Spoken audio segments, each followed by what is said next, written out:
Mwiriwe muraho murakaza neza ku rubuga nk'ibisanzwe ngende nene ni uri mushyashya no ndakwakire ni karibu kandi ndagusabye ngo subscribing ubundi uze mu muryango mugari wa Nene Rwanda. Maze iminsi ndeba ama video y'ayandi macano y'abanyarwanda, abantu benshi rero bari kuza batangaho ubuhamya cyane akenshi n'abagore bakunze kubivugaho, abagabo bo ntago barageraho bifungura kuba batanga ubuhamya bujyanye n'agahinda na abuse n'ihohoterwa bahuye naryo mu bwana bwabo.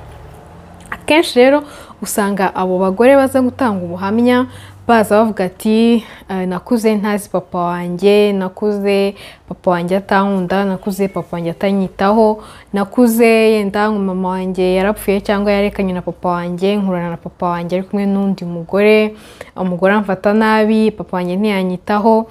Kandi akenshi usanga ari nka cercle, uwo muntu iyo avuze ngo mu bwana bwanjye papa wanjye yamfataga nabi cyangwa ntabwo yanyitagaho cyangwa nta ibintu nk'ibyo, iyo ari gutanga ubuhamya bw'ukuntu yagize mu bwana bwe atigeze abona papa we amubera umubyeyi, usanga akura akavamo wa mugore uzashakwa n'umugabo umufata nabi, azashakwa n'umugabo umukubita, azashakwa n'umugabo umuhinduka utamukunda, uri narcissistic. Ibyo byose ni biba bigaragaza yuko ibikomere wagize uri mu bwana ugenda ubicreatinga, warakuze ugenda ubicreatinga wibwira yuko hari icyo wahinduraho, cyangwa wibwira yuko ari byo ukwiye, wibwira ko ari ko urukundo rumera, wibwira ko ari uko abagabo bamera, wibwira ko ibintu nk'ibyo. Niyo mpamvu uyu munsi natekereje yuko ari ngombwa yuko tuganira ku kintu cyitwa fatherhood. Ni ngombwa ko tuganira ku kintu cy'ububyeyi ababyeyi b'abagabo.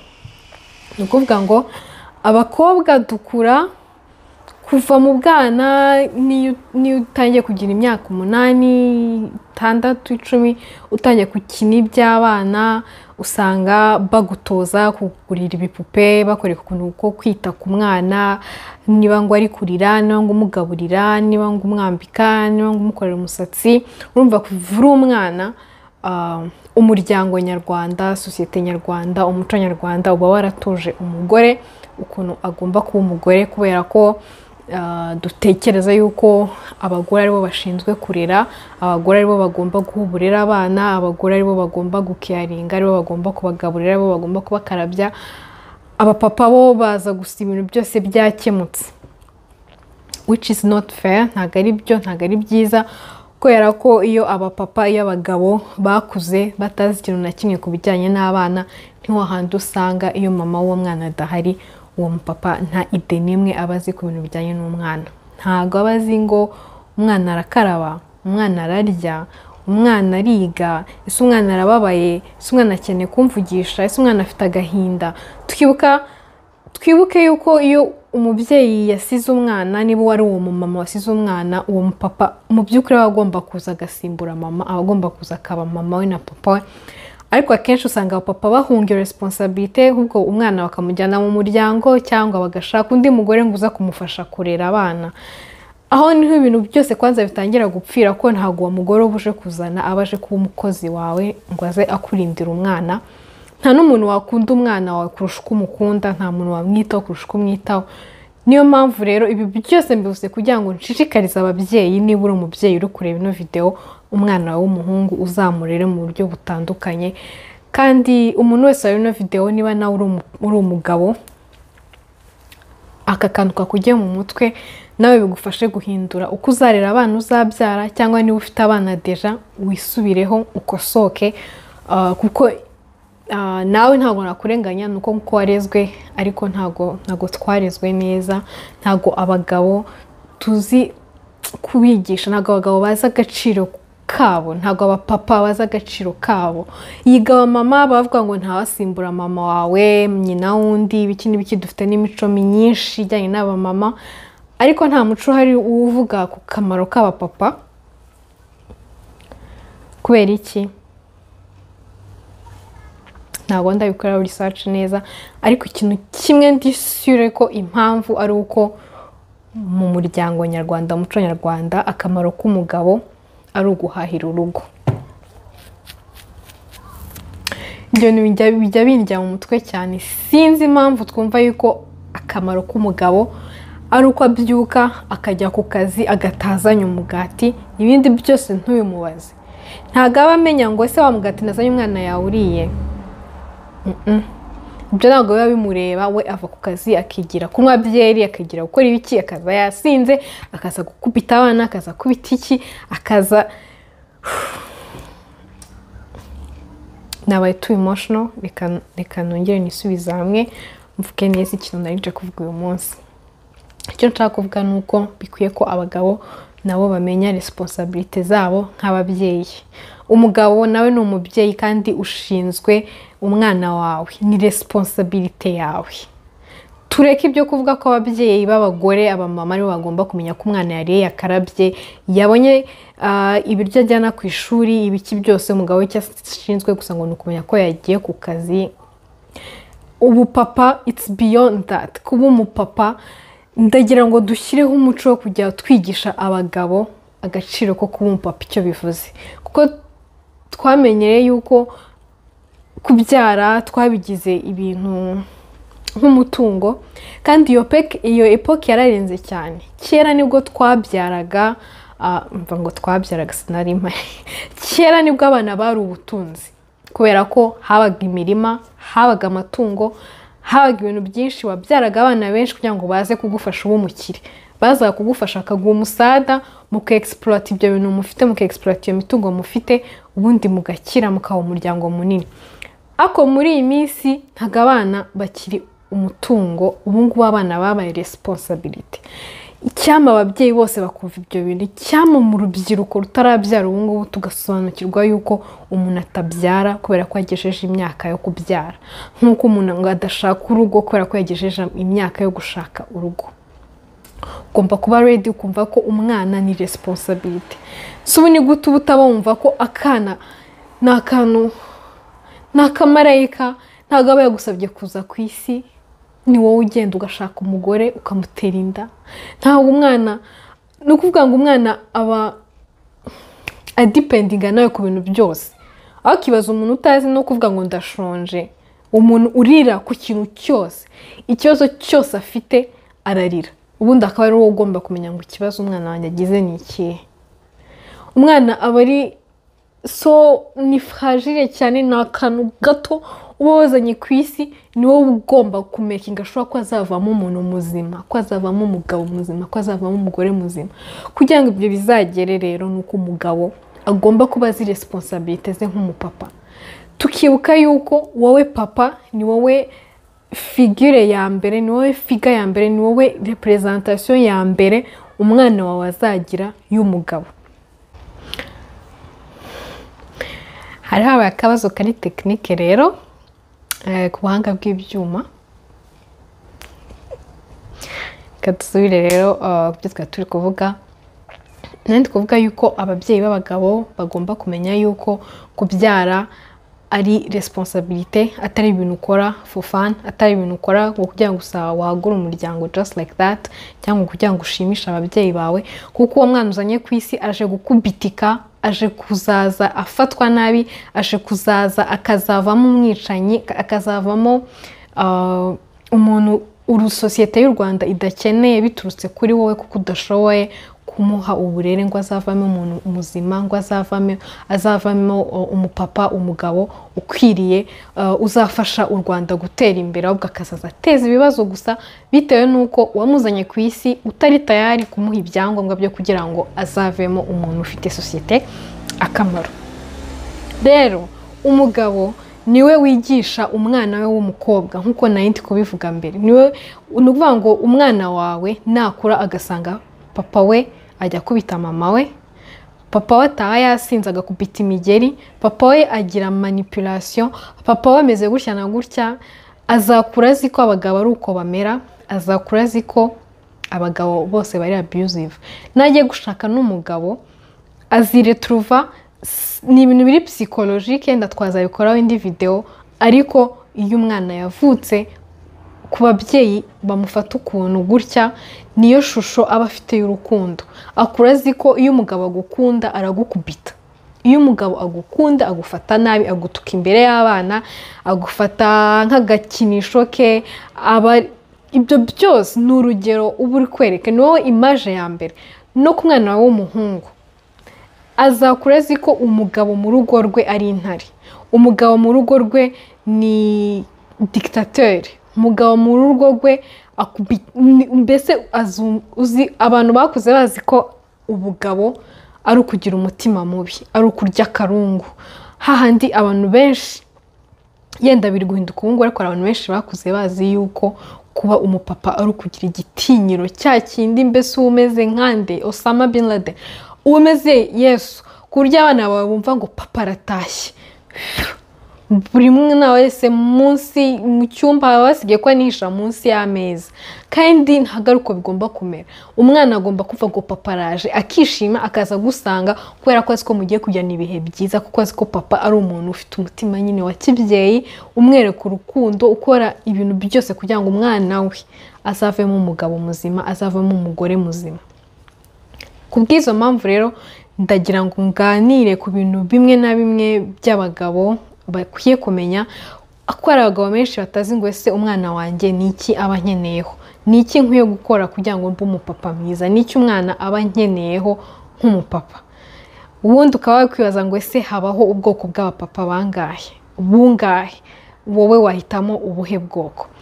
Habaho ubwoko bwinshi bw'abapapa, ariko ndagerageza kubishyira nko mu bwoko butatu bw'abapapa nyine batameze neza. Ubwoko bw'abapapa nyine batuma abana babo bakura nabi, bituma abana babo bakura bafite manque, bafite ikintu kibura muri bo. Cya mbere ndaguha ubwoko bw'abapapa nakuvuga ko bari abusive. Abo ni abapapa baba bahari mu buzima bw'abana babo, ariko nkuko nari maze kubivuga ari abapapa bari abusive, bari brutal, bahohotera abana babo. Bashobora kubahohotera mu buryo bwo kubahohotera mu bijyanye n'imibonano mpuzabitsina, kubafata ku ngufu. Bashobora kubahohotera mu buryo buri physique. Hari umugabo akubita umwana we ukagira ngo ni ikosi bagiyemo cyangwa n'umwanzi bari kurwana. Hari umwana twakuranye, papa we yamukuye iryinyo. Can you imagine? Papa yazaga kumukubita, nta nubwo yafataga inkoni ngo amukubite nk'uri kumuhana. Usibye ko biri personnel ntabwo nagombye kubivuga, ariko niyimenya yihangane. Ariko papa we yaramukubise umugeri akuka iryinyo. Ibyo ni ibintu bibabaje. Imagine icyo gikomere umwana afite, azakura ameze gute? Azaba umugabo bwoko ki? Natareba neza azaba umugabo uri brutal, nawe ukubita abandi, uvunagura abandi, kubera ko yakuze siko ari cyo kigaragaza ubupapa. Ubwoko bwa kabiri bw'abapapa babi cyane ni abapapa bari absent.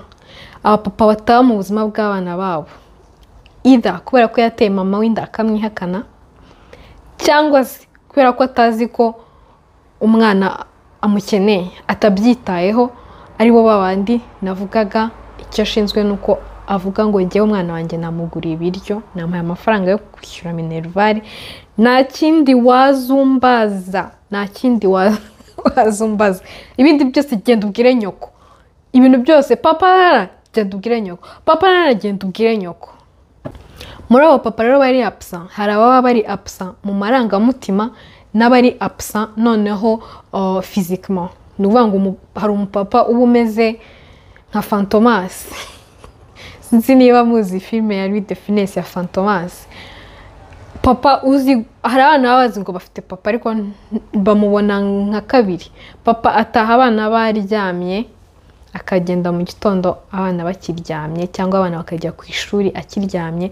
Ntago ajya abyukana na rimwe ngo babwire bite ni byiza, ntago ajya bajyana ku ishuri, ntago ajya babaza devoir, ntago. Urumva uriya physiquement ari absent, ntawe uhari. Hari abandi bapapa noneho usanga bashobora kuba bahari physiquement, ariko mu marangamutima nta munsi n'umwe ashobora kuzereka umwana we ko amukunda. Umwana ararira ngo dore uko kireba, ntashobora kuzahuza umwana we, ubwo aramukubita akamwongeza. Umwana ararwana bakamukubita, papa we nta na rimwe ashobora kumubwira pole, nta na rimwe ni ukuvuga ngo nta marangamutima, ku buryo umuntu ashobora kwibaza ese warambyaye, warantoraguye ibiti.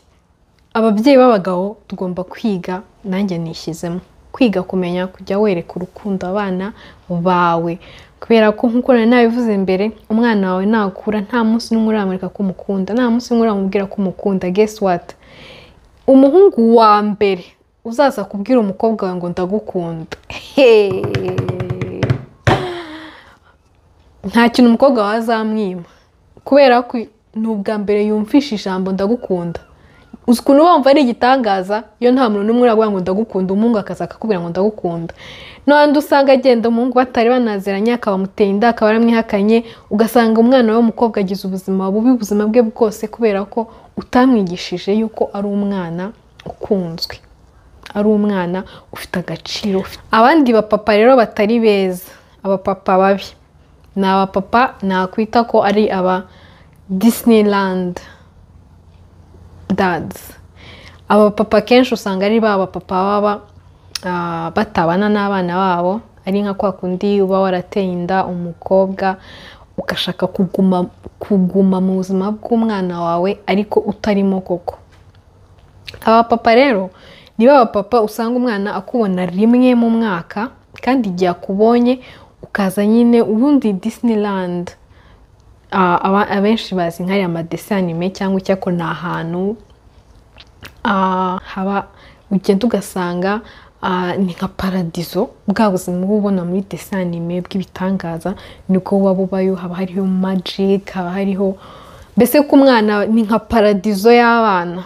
Rero ni wa mupapuza igihe yaje akazana amanyama mutajya muyarya, akazana amaju, akazana amata, akakujyana muri restaurant zitabaho, mbese akagufata nk'umwami, ariko akabikora iryo rimwe.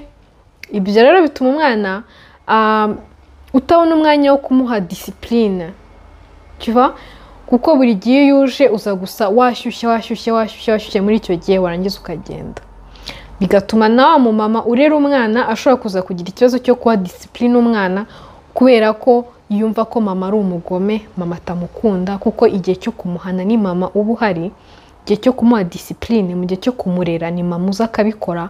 Papa we aza gusa ibintu byose bimeze neza, ntago ajya akora the dirty job, ntago ajya yiyanduza, wahora gusa yaje azana ngo n'umunezero gusa. Iyo ntago rero aba ari dynamique nziza yo kugira ngo umwana agire uburere bwiza, agire discipline nziza. Bya bintu rero bine navugaga byangombwa umwana aba akeneye ku mubyeyi.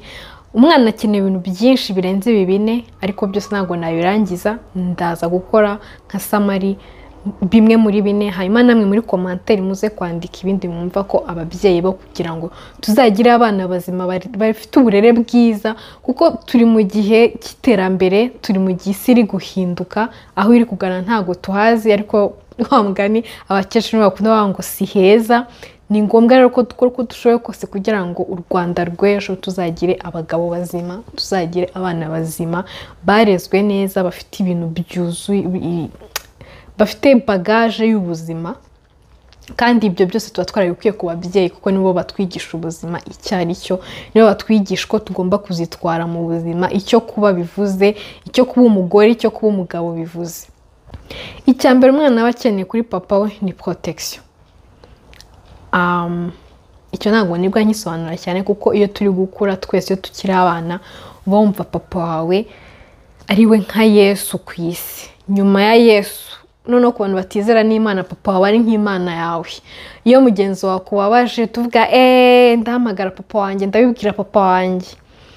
Hari discussion baba bari kugira ati papa wanjye ankorera iki n'iki, wowe se papa we yakigukorera bla bla bla bla. Urumva umwana akeneye protection, aba akeneye kumva yuko mu isi afite umuntu yahungiraho, igihe afite ikibazo afite umuntu yagisangiza. Ukirinda kuba wa mubyeyi umwana wawe akora amakosa akahita ashaka ahantu ajya kwihisha ko papa ari bunyice. Gerageze ube wa mubyeyi umwana wawe aba afite ikibazo gikomeye, nubwo ari we wakiteje, akaba ari wowe nimero ya mbere aza kubwira ikibazo cye, kubyumufasha no kugikemura. icya kabiri ni provision. Kuri provision naho ni ukuvuga ngo ni bya bindi navugaga yuko ugomba kuzana umugati w'abana, kumenya icyo umwana ari burye kuko niwo wamuzanye ku isi. Babana usanga abana na mukase ariko papa watajyaza ngo aze kureba isi ibiryo mba naguze umwana biba byamugezeho. Ugomba kumenya yuko minervare wishyuye umwana yamugezeho, yagiye ku ishuri. Ntibibe gusa ko wazanye amafaranga ariko anamugereho. Noneho hari n'abandi baba batanayatanga, yifata ukagira ngo umwana ni nk'imbwa ugenda ukagura igihe cyose ushakiye ukaba wayirukana ukambwira ati yiva mu nzu ugenda ujye kuba insega cyangwa ukora iki. Usibye ko n'imbwa ibwe ngo ugenda uba insega n'undi bizi wabirongera ikagaruka. Icya gatatu ni presence, ni ukuba uhari. Ibyo ngibyo nabivuzeho cyane yuko ugomba kuba uhari mu buzima bw'umwana wawe ku buryo mugirana imibanire, mugirana relationship. Ibyo ntabwo nabisubiramo bihagije, sinzi ukuntu nabyemphasizing kugira ngo mvuge ukuntu presence y'umubyeyi w'umupapa ari ngombwa. Icya gatanu rero ni affirmation, ni ukuvuga ngo bya bindi navuga ko umubyeyi w'umupapa aba akeneye kubwira umwana we ngo wabishobora, ibi ngibi urabishoboye, urarwaye ihangane uzakira, watsinzwe ishuri ihangane, kora exercice nyinshi, shyiramo imbaraga, wicike intege, uzabishobora. Ariko ntube wa mubyeyi umwana yatsinzwe n'undi ntacyo wakwimarira, n'undi ntacyo ushoboye, n'undi uzaba imbwa. Guess what? Bizarangira abaye imbwa, bizarangira abaye imbobo, bizarangira ntacyo abaye cyo, kuko n'ubundi kuva mu bwana bwe yakuze umubwira ko nta kintu kizima azaba. Tureke gusohora ubumara tubwira abana nabi, tubatuka, aho kugira ngo umubwire amagambo meza azamwubaka, azatuma yumva ko ashobora kuba wa muganga yifuza kuba, ashobora kuzaba wa mu engineer yubaka ya mihanda yifuza kuba, ashobora kuzaba cya kindi yifuza aragishoboye.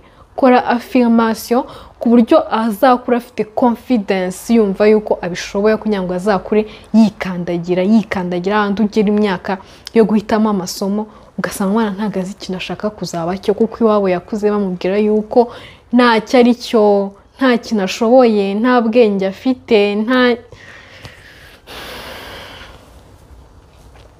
birababaje. Nsoza ino video rero navuze nazamutse namanutse nabivangavanze, ariko mfite ubutumwa nshaka kubwira ababyeyi ubu ngubu. Icya mbere ndashaka kuganiriza aba single mothers, baba mama baba barabyaye abana bonyine. Wa mugabo waguteye inda akakwihakana, mubabarire. Ntumubarire ngo yongera w'umugabo wawe, ariko mubabarire umusubize mu buzima bw'umwana we. Abagabo ni lashe nyine nuko bamera, iyo aguteye inda arakwihakana akagenda, ariko igihe cyaje cyose azagarukira, kuko akenshi usanga iyo umwana agereje imyaka 5 imyaka 10 umugabo agerageza kugaruka mu buzima bw'umwana we. Rero wowe musingo mother, wowe muntu wabyariye iwanyu, wowe wabyaye wenyine bakakwihakana, babarira uwo mugabo kubw'inyungu z'umwana. Nta kugarukire mu buzima bwawe, ariko mureke agaruke mu buzima bw'umwana. Kandi muri icyo gihe umugabo wawe yakwihakanye, icyo gihe iyo ndaba yihakanye, irinde ko umwana wawe azakura umubwira ngo papa wawe yari umugome, papa wawe yari umwana mubi, papa wawe gutya na gutya, ngo umwanduze ku buryo umwana nawe azakurana iyo beef. N'ubundi ako gahinda umwana aragafite kuko ntajya abona papa we, ariko wowe nka mama we ntiwongezemo umunyu, ntiwongezemo isukari. Kandi igihe umwana umugabo azagerageza kugaruka mu buzima bw'umwana we, uzabareke biyunge, kuko ni relationship. Nta wundi mupapa azongera kugira mu buzima, ni uwo nguwo umwe, kandi ibyo azamwigisha ni ngombwa mu buzima we kugira ngo azaturininge kuba umuntu muzima muri societe. Bareke rero bagiraniye iyo relationship, wikwishyira hagati yabo ngo uzane amakimbirane. Ikindi ndavuga wa mumama wa divorceje n'umugabo we. Abantu benshi muri iyi minsi hari divorce, kandi abana nibo bari kubipfiramo.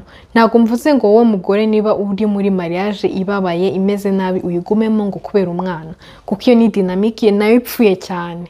Ariko mujye mu decidinze gukora divorce, wishyira umwana muri ibyo bibazo byanyu. Umwana kwanza icyambere icyo gihe cya divorce, umwana ugomba kumuganirizwa, mubwira ibintu biri kuba, kandi ukamwumvisha yuko adatakaje ababyeyi be, ahubwo baracyahari, ariko azajya babona mu minsi itandukanye, mu bihe bitandukanye. Wifata umwana ngo umuhe, umwana muto w'imyaka 5-6 ngo umuhitishe ngo ese ngo urashaka papa wawe cyangwa urashaka mama wawe. No, mwese aracyabakene, mwe nk'abantu makuru mwiyaranje ku buryo azajya agira igihe kimwe na papa we n'igihe kimwe na mama we. Mwe gutuma abana bashaka guhitamo cyangwa ngo umwangishe papa we cyangwa umwangishe mama we. Ubundi gutuma mfite rero ni ubutumwa bw'abandi bagabo. Hari abapapa beza icyitekererezo, ndanabashimiye cyane. Hanyuma ndabasaba yuko muba abapapa kuri abo bantu badafite abapapa, mube aba father figures kuri abo bana. Hari abana benshi bari mu maprison bahindutse abajura, bahindutse abicanyi, bahindutse abariganya, bahindutse abantu babi kubera ko ntabwo bigeze babona abapapa babashyira ku murongo, ntabwo bigeze babona abapapa babereka icyo ubugabo bivuze, ibyo kuba umugabo. Wambwira ngo nimba umugabo nzerekana itandukaniro ry'abagabo. Ntabwo hari abantu batafite abapapa baberetse kuba umugabo utandukanye icyo ari cyo, kuba umugabo mwiza icyo ari cyo.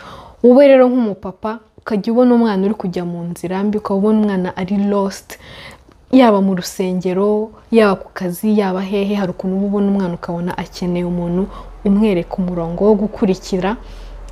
Gerageza umwegere, gerageza umuganirize, ubundi umwereke inzira, ntacyo bigusaba kandi uzaba uri gufasha u Rwanda. Burya gukorera igihugu twese tugikorera mu buryo butandukanye, no muri icyo gihe rero uri gutanga uburere ku bana b'Abanyarwanda, nawe uri gufasha u Rwanda kurwubaka, kuruteza imbere, kuko nk'uko perezida akunda kubivuga, resource y'Abanyarwanda, umutungo w'Abanyarwanda w'u Rwanda ni Abanyarwanda. Rero iyo uri kuinvestinga mu bana b'Abanyarwanda, uba uri kubaka u Rwanda mu buryo bukomeye cyane, kimwe n'abasirikare bagiye kurwana kugira ngo tugire ubusigire bw'igihugu. Man, hanze speech ya politiki. Who knew? Nindoro uko nshobora. Okay. Nanjye ndi kwihayipinga bya tari. Anyways guys, mwakoze kubana nanjye kugeza video igeze hano, ndabashimiye cyane. Please like, subscribe, comment. Nawe utarero kaganiro, nawe utaye ikiganiro akagaruka. Bye.